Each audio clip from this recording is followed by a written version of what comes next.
The encounter. The Krek's warship dominance hung like a dark crescent against the blue-green curve of Harmony Colony. Commander Vexak stood on the observation deck, his 4 eyes narrowed as he studied the human settlement below. 3 weeks of bombardment had reduced most of the colony's structures to smoking ruins. Another human world fallen to the might of the Krek's Imperium. Status report, Vexak demanded, not bothering to turn toward the subordinate who had just entered. The main settlement has been secured, Commander. Officer Rilta reported, mandibles clicking with satisfaction. Resistance has been eliminated. Only the Northern Research Facility remains. Vexak's leathery skin rippled with displeasure.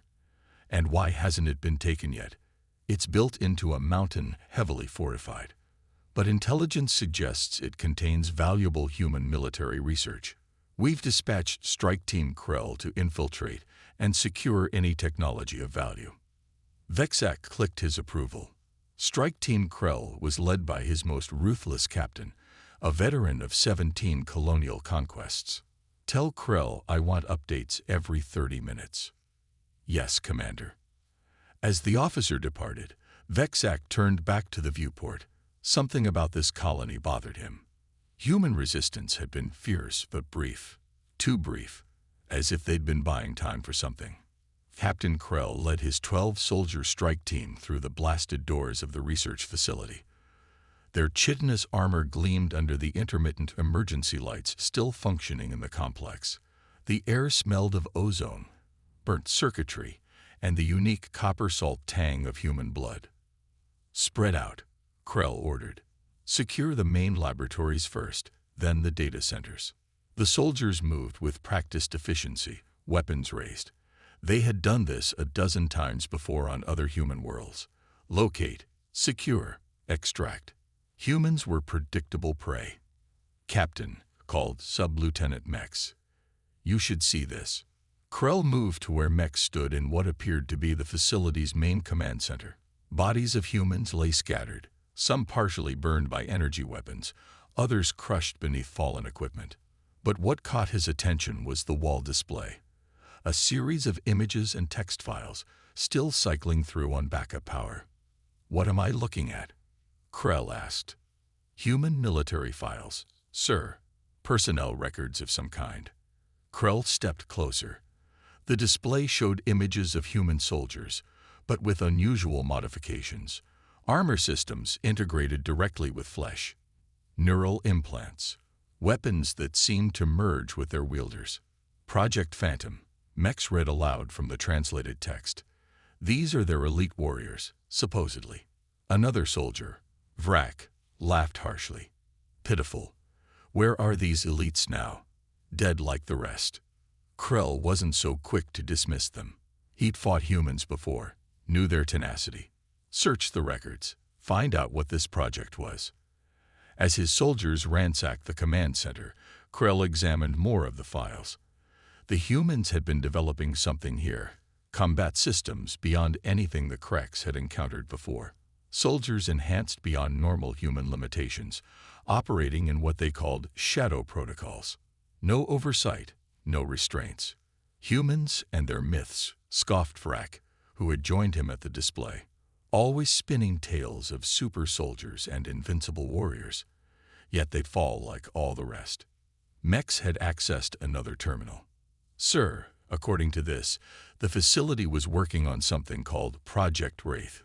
Some kind of stealth combat system integrated with these enhanced soldiers. Krell clicked his mandibles thoughtfully. Any indication of how far they got? Were there operational units? The files say the project was terminated 3 years ago. Ethical concerns. Mex gave the equivalent of a Krek sneer. Humans and their ethics. Then where are the prototypes, the research? Perhaps destroyed when they knew we were coming, offered Vrak. Something didn't add up. The facility showed signs of resistance, yes, but also of systematic destruction from within. Humans were known to scorch their own Earth rather than let their technology fall into enemy hands. Captain, the call came from another room. We found a survivor. The human was slumped against a wall in what appeared to be a secondary command post. Blood soaked his uniform, and a severe burn covered half his face.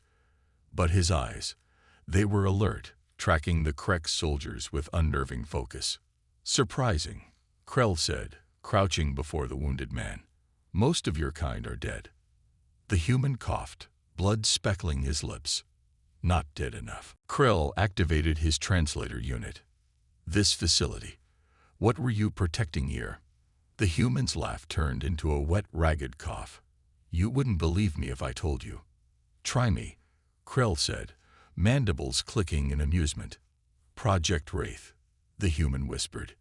"You found the files." "We did. Your terminated super soldier project. A shame it never came to fruition." The human's bloodied lips curved into a smile. "Terminated. Is that what the records say?" Something in his tone made Krell's skin ripple with unease. "What are you implying, human?" "Check the power systems. This facility is drawing 10 times normal capacity. Ask yourself why." Krell gestured to Mex, who immediately accessed a nearby terminal. After a moment, the sub-lieutenant looked up, mandibles twitching in confusion. "He's right, Captain. Power consumption is far beyond what life support and emergency systems would require." "What are you hiding here?"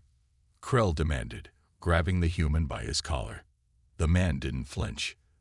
"They needed a place to sleep, until they were needed again." "Who?" "The Wraiths. The ones you think are myths." Vrak moved closer, weapon raised. "He's delirious, Captain. Shall I end his suffering?"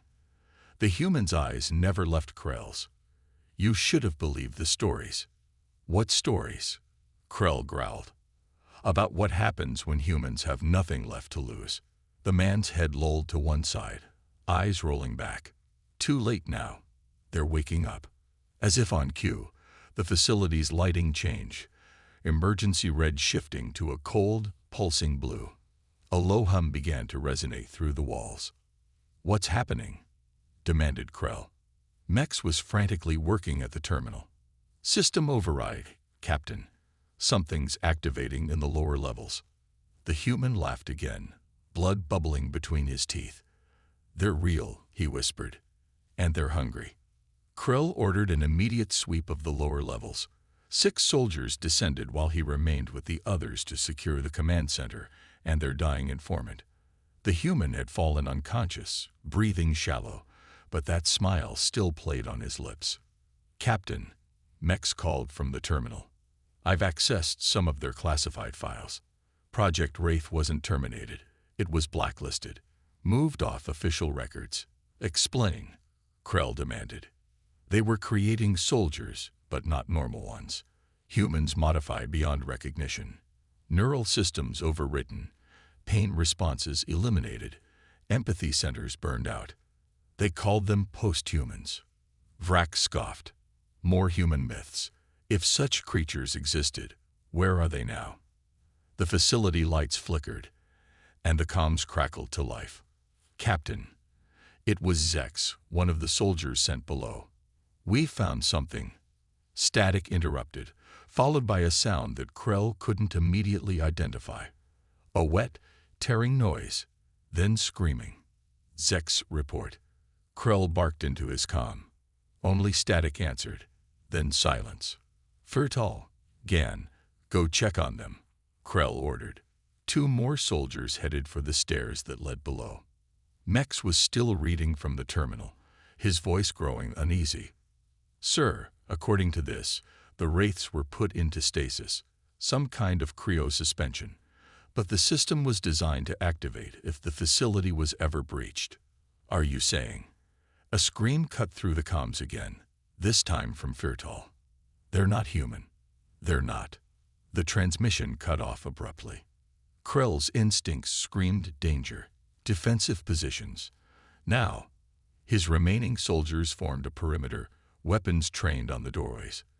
The human survivor, still slumped against the wall, opened his eyes again. "I tried to warn you," he whispered. "What are they?" Krell demanded. "The answer to creatures like you." The human's eyes drifted to something behind Krell. "And they're already here." Krell spun around but saw nothing. The hallway beyond the command center remained empty, illuminated by that pulsing blue light. Then the lights went out. In the pitch darkness, Krell heard it, breathing. Not the ragged gasps of the wounded human, but something controlled, deliberate. Multiple sources surrounding them. When the emergency lights flickered back on 3 seconds later, 3 of his soldiers were gone. Simply gone, without a sound, without a struggle. What? Vrak began, but never finished. A shadow detached itself from the ceiling, a figure in matte black armor that seemed to absorb light rather than reflect it. It moved with impossible speed, seizing Vrak by the throat and lifting him off the ground with one hand. Vrak's exoskeleton cracked audibly under the pressure. The figure's helmet revealed no face, only a smooth black surface with a thin blue line where eyes might be. Not human, but not machine either. Something in between. Shoot it! Krell screamed, raising his own weapon. His remaining soldiers opened fire, energy bolts striking the figure directly. They dissipated across its armor like water, leaving no mark. The figure cocked its head, as if curious about their resistance. Then it squeezed, and Vrak's neck ruptured in a spray of ichor. As Vrak's body hit the floor, more shadows detached from walls, ceiling, corners that shouldn't have been able to conceal anything. 5, 7, then more, each a black armored figure with that same haunting blue line across its featureless helmet. The wraiths had awakened, and Krell suddenly understood why humans spoke of their legends with such reverence. Fall back, he ordered, but there was nowhere to go. The door behind them sealed with a hiss. One of the wraiths, larger than the others, stepped forward. Its helmet reconfigured, plates sliding back to reveal a face. Human once, perhaps, but now a network of scars and implants, eyes replaced with blue glowing optics. Captain Krell, it said, voice a distorted approximation of human speech. The Krex Imperium's most decorated hunter of humans. Krell froze. How do you know my name? The wraith's lips curved in what might have been a smile. We know all of you, every captain, every ship, every world you've taken from us. It gestured to the others. We've been waiting for this moment. What are you? Krell managed to ask. We are what you made us, the wraith replied. The last resort, the contingency plan, the nightmare you dismissed as legend. The wounded human survivor laughed softly from his position against the wall. I told you they were real. The lead wraith moved with that same uncanny speed, suddenly standing beside the wounded man. It knelt, placing a hand on his shoulder almost tenderly. You did well, Lieutenant. The beacon worked perfectly. The dying human sat up straighter, his wounds suddenly seeming less severe. Glad to be of service, Commander Hayes. Krell's mandibles clicked in rage and disbelief. This was a trap.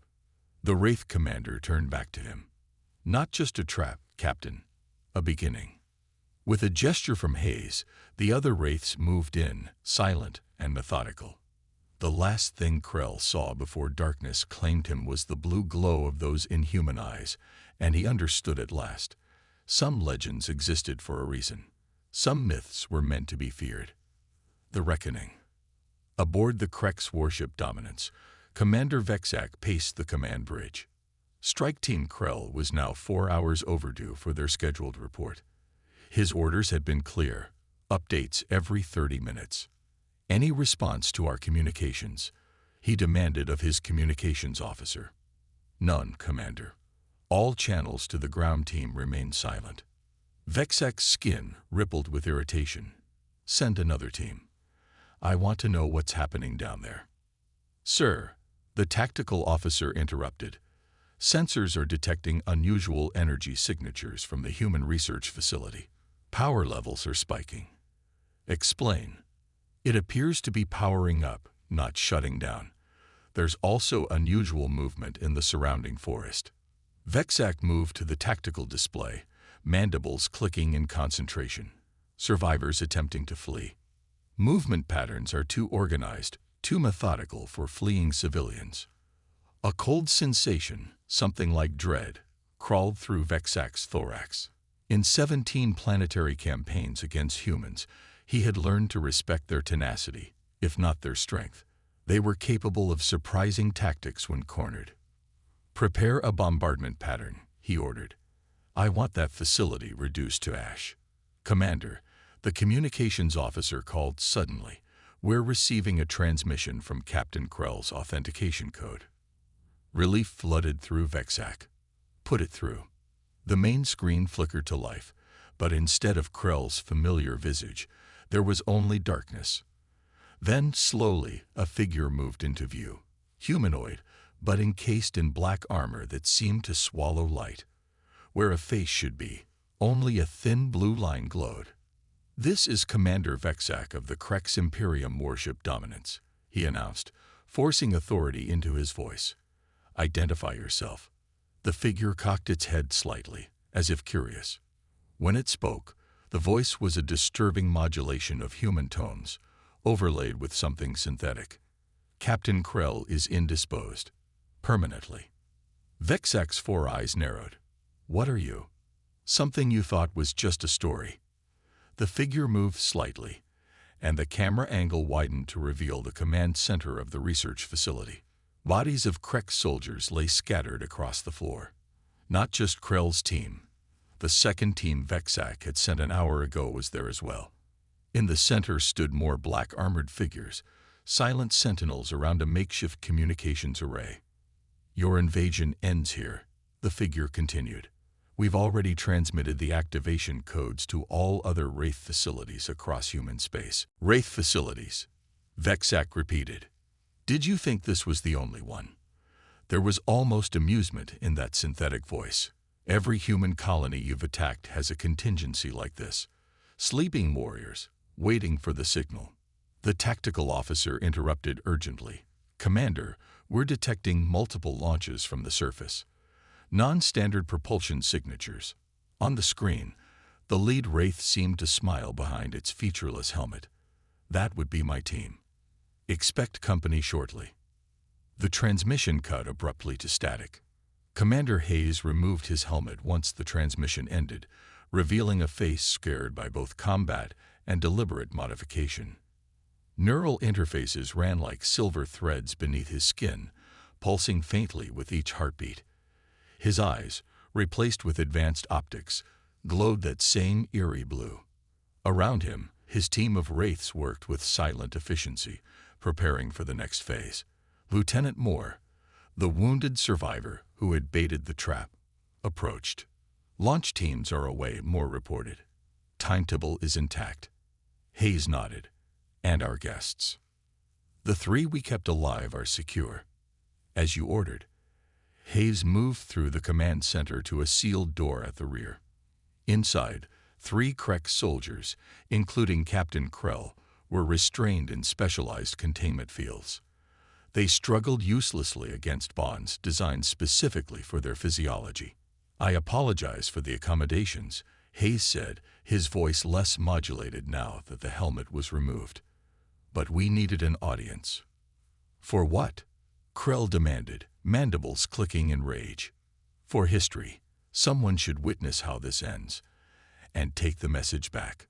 Hayes activated a wall display, showing real-time satellite imagery of the surrounding landscape. Dozens of black dots were converging on Krex positions across the colony. "You're going to lose this world," Hayes stated matter-of-factly. "Then the next, and the next, until you're driven back to your own borders." "Impossible," snarled Krell. "You're just one unit, one facility." Hayes allowed himself a small smile. "Let me tell you a story, Captain, about what you created when you started this war. 10 years earlier, when the Krex Imperium first struck human colonies along the Outer Rim, the Earth Alliance had been unprepared. Conventional military forces proved ineffective against Krex technology and tactics. 3 colonies fell in the first month alone. Desperate times called for desperate measures. Project Wraith began as a last resort," Hayes explained, pacing before the captive Krex. "Volunteers only. At first, soldiers with nothing left to lose. those whose families had died in the early attacks. On the display, imagery shifted to classified footage. Humans undergoing horrific procedures, neural rewiring, skeletal reinforcement, muscular enhancement, and the integration of the specialized Wraith armor systems that became as much a part of them as their own skin. The process had a 40% survival rate in the beginning. We improved it to 70% eventually. Hayes touched the scars on his face. I was in the third cohort. 28 of us survived from a class of 40. Barbaric, one of the Krex prisoners muttered. Necessary, Hayes corrected. Your forces had slaughtered millions. What was the sacrifice of a few hundred volunteers if it meant saving what remained? The footage continued, showing early Wraith units deployed in covert operations behind Krex lines. Moving like shadows, striking with impossible speed, then vanishing without a trace. We became the ghosts in your machines, the whispers your soldiers heard in the dark. When 3 of your supply depots mysteriously exploded in the same night across 3 different systems, that was us. When your command ship Inevitable Victory lost pressure in all 60 sealed compartments simultaneously. Us again. Krell's compound eyes widened in recognition. Those were acts of sabotage, not military operations. War isn't just fought on battlefields, Captain, but the Alliance leadership became uncomfortable with what we were becoming, what they had made us into. They wanted to shut us down, decommission the project. Hayes' expression hardened. By then, we were beyond their control. You went rogue, Krell realized. We went dark, Hayes corrected. Official records listed Project Wraith as terminated. In reality, we built these facilities, sleeping chambers where we could wait until needed again. The bureaucrats got their official termination, and humanity retained its ultimate defense, a contingency plan, more added from the doorway, one the Krex were never supposed to discover. Until now, Hayes finished. On the Dominance, chaos reigned.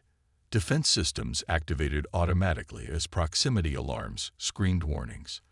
Objects were approaching the ship, small, fast, nearly invisible to sensors. Magnify, Vexak ordered. The main view screen zoomed in on one of the approaching objects, a humanoid figure in black armor, propelled by some kind of integrated propulsion system, was heading directly toward them. Not ships, soldiers, flying through the vacuum of space. Impossible, breathed the tactical officer. Target them, Vexak ordered. All defense batteries. Energy weapons lanced out from the Dominance, but the black armored figures moved with preternatural speed, evading most shots. Those hits seemed to absorb the energy, their armor briefly glowing blue before normalizing. They're still coming, the tactical officer reported, panic edging into his voice. The first impact came seconds later, not a collision, but a deliberate landing. Something struck the hull near the main airlock, adhering to the surface. Then another impact, and another. They're boarding us, Vexak realized with horror. Hull breach alarms began to sound throughout the ship. Section after section reported intrusion, then went silent. It was happening too fast, too efficiently. Vexak opened a ship-wide channel. All personnel, intruders boarding at multiple points. Security teams to battle stations. This is nada. The bridge doors exploded inward. Through the smoke stepped 3 wraiths, their armor showing no signs of the battle they must have fought to reach the command center. The Krex bridge crew opened fire immediately, energy weapons discharging in a blinding display. But the wraiths moved like liquid shadow, evading or absorbing the shots. One Krex officer managed to activate his combat exoskeleton, doubling his already impressive strength and speed. It made no difference. The lead wraith caught his arm mid-swing, studying it for a moment as if curious, then snapped it cleanly. The Krex howled in pain. In less than 20 seconds, the bridge was secured. All crew members were either dead or incapacitated. Only Vexak remained standing, backed against the command console. Commander Vexak, the lead wraith said, voice carrying that same modulated quality Hayes had. "We've been looking forward to meeting you. What do you want?" Vexak demanded, trying to maintain dignity even as fear coursed through him. "To deliver a message, the same one being delivered to every Krex command ship in human space at this exact moment." The Wraith removed its helmet, revealing a human face. Female, scurred like haze, with the same blue glowing optics. "My name is Commander Setsuko Chen, Wraith Strike Team Alpha. You should remember it when you report to your Imperium what happened here today." Back in the research facility, Hayes watched the satellite feeds as one by one Krex ships in orbit began to show signs of internal conflict. Power fluctuations, erratic movements, weapons firing at phantom targets. "It's working," Moore observed. "Did you doubt it would?" Hayes asked. "Coordinating an attack across 17 systems simultaneously." "Yes, I had doubts." Hayes nodded toward their Krex prisoners. "What about them?" "The transport is ready, as you ordered." Krell looked up sharply. "Transport? You're going home, Captain," Hayes informed him. "You and your officers, in a shuttle program to take you directly to your nearest command base." "You're letting us go?" Krell couldn't mask his confusion. "Someone needs to tell the story," Hayes explained. "Someone needs to explain to your leaders exactly what they awakened when they attacked our worlds." He stepped closer to the containment field. "Someone needs to warn them that the myths are real." Moore approached with a data crystal, which he inserted into a port near Krell's containment field. "We've prepared some visual aids for your report. Footage of today's events, plus some classified files on Project Wraith. Just enough to make your superiors understand, not enough to help them fight us." "Why would I deliver your message?" Krell demanded. Hayes smiled, but it didn't reach those glowing eyes. "Because you're a survivor, Captain. And survivors adapt." He gestured, and the containment fields deactivated. "Your shuttle leaves in 10 minutes. I suggest you don't waste time." As the Krex were escorted out, Hayes turned back to the command console. Reports were streaming in from Wraith teams across human space. 17 Krex command ships neutralized. 32 ground bases captured. Countless weapons and vehicles seized intact. The tide was turning. 3 days later, in the Krex High Command Center on their homeworld, Captain Krell stood before the Imperial War Council. His report had been delivered, the footage shown, the warnings given. Silence gripped the chamber. "These Wraiths," the Imperial commander finally spoke. "How many are there?" "Unknown," Krell admitted. The files indicated at least 2,000 were created before the project was officially terminated. But the human commander implied there were many more. "And you believe they've been hiding on every human world we've conquered?" "Yes, Exalted One. Waiting. Gathering intelligence. Preparing." Another council member leaned forward. "Why reveal themselves now? Why not earlier?" Krell's mandibles clicked nervously. "I believe they were waiting for us to become complacent, to dismiss their existence as myth." The Imperial commander rose from his throne, moving to a strategic display showing Krex holdings across the galaxy. Human territory, marked in red, had been steadily shrinking for years. Until now. Reports of lost ships and communications blackouts had been streaming in for days. The pattern was clear. The Wraiths were methodically reclaiming human worlds. "What do these Wraiths want?" the commander asked. Krell hesitated, then answered truthfully. "Everything we took from them. And then more." "Can they be negotiated with?" "I don't believe so, Exalted One. They referred to themselves as what we made them. They see themselves as the consequence of our actions." The Imperial commander turned back to the council. "Then we must prepare. Recall our fleet. Fortify our core systems. Retreat." One council member objected. "Before these myths." The commander's eyes fixed on the strategic display, where another Krex outpost had just gone dark. "They are no longer myths," he said quietly. "They are real, and they are coming." On the reclaimed human colony of Harmony, Now serving as the forward base for the Wraith counteroffensive, Commander Hayes stood on a hillside overlooking the rebuilt settlement. Lieutenant Moore joined him, carrying a data tablet. "Word from the Resistance," Moore reported. "The Kreks are pulling back on all fronts, abandoning outposts, consolidating forces." Hayes nodded. "They got the message. It won't stop them forever," Moore cautioned. "Once they recover from the shock, they'll adapt, develop new countermeasures. By then, it'll be too late." Hayes turned to face his lieutenant. "Project Phoenix is already underway. The next generation of defenders will make us look obsolete." Moore hesitated. "And what about us? When this is over, if we win, what then? We're not exactly designed for peacetime."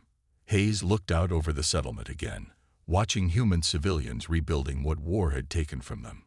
Normal lives he and his kind could never return to.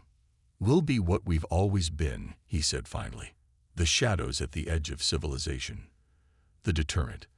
The legend that keeps other empires from trying what the Kreks did." "Myths, you mean?" Moore said with a faint smile. "Every myth has its purpose." Hayes's blue optics gleamed in the fading light. "Ours is to make sure humanity never needs us again." In the distance, a Kreks shuttle broke atmosphere, fleeing toward the safety of deep space. Hayes tracked it with his enhanced vision, knowing there would be others. The enemy was retreating, regrouping. But they would remember the lesson learned here. Sometimes, the legends you mock are the ones you should fear most. And the Wraiths would be waiting, should they ever forget again.